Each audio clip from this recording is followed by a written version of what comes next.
Hello, deviants. I'm Rachel Rampage. Vampirous, immortal, seductive, dangerous. They've been hunting our fantasies for centuries, and right now, the vampire fetish is climbing fast in the kink world. Why are people so drawn to it? Why is it suddenly everywhere? And what happens when fantasy crosses into blood? Let's talk about it.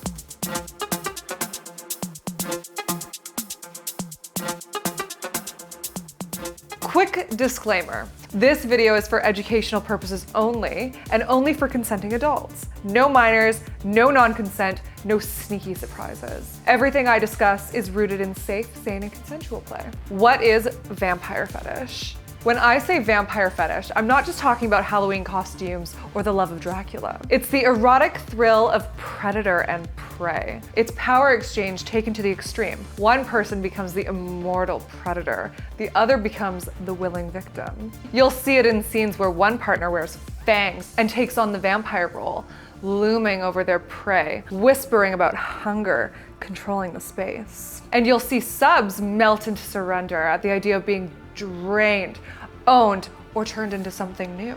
Why is it gaining popularity? So why now? Why is the fetish exploding? First, pop culture. Shows like True Blood, which is my favorite show, by the way. I love True Blood. I feel like I would be Pam on True Blood. Yeah, I love Pam. Movies like Twilight. Also, Twilight, Dr. Cullen.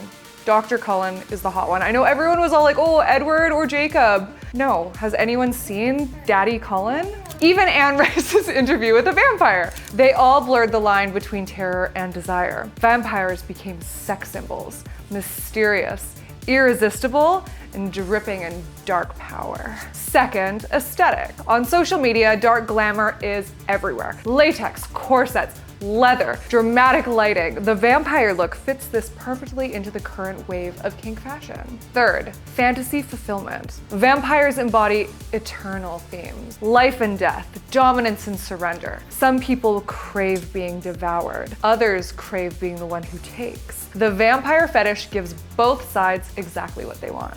Where do you see it? Where does vampire fetish show up in the kink world? Role play at dungeons or parties, predator and prey acting out feeding scenes, goth clubs and performance art, dark rituals, costuming, and vampire-inspired dominance. Private play, couples experimenting with fangs, growls, mock bites, or sensory play. Some go light, just a nibble in the fantasy of danger. Others build entire scenes around being hunted, turned, or claimed. It's about atmosphere, the aesthetic, the feeling of being caught in a vampire's orbit. Why it resonates. Let's dig a little deeper. Why does this fetish strike such a chord? Loss of control. There's a thrill in surrendering to someone who feels unstoppable. Seduction of danger. Fear and arousal run on the same circuits in the brain. That adrenaline kick, it's addictive. Power of anonymity. A vampire isn't John or Sarah, they're an archetype. Slipping into that role lets people shed their everyday selves and embody something darker. The bite. Even without blood, teeth against skin is primal, intimate, and taboo. Want the full experience? This is just the teaser. If you're ready to dive deeper, click below and join my inner sanctum to unlock full episodes.